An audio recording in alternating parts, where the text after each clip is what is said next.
Masakannya luar biasa ya. Enak. Ini mah kagak seberapa. Biasanya Nyak masakin buat para pejabat.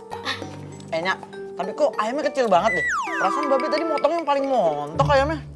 Nyak potong kecil-kecil, Beh. Masakannya kayak masakan di restoran. Emang beli di restoran.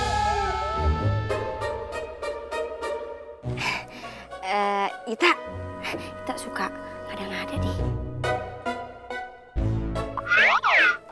Kan belinya sama Ita. Ita besok kagak usah ikut Nyak ke restoran lagi ya. Oh gitu? Ita kagak bisa jaga rahasia. Cukup. No restoran, no jalan-jalan sama Nyak.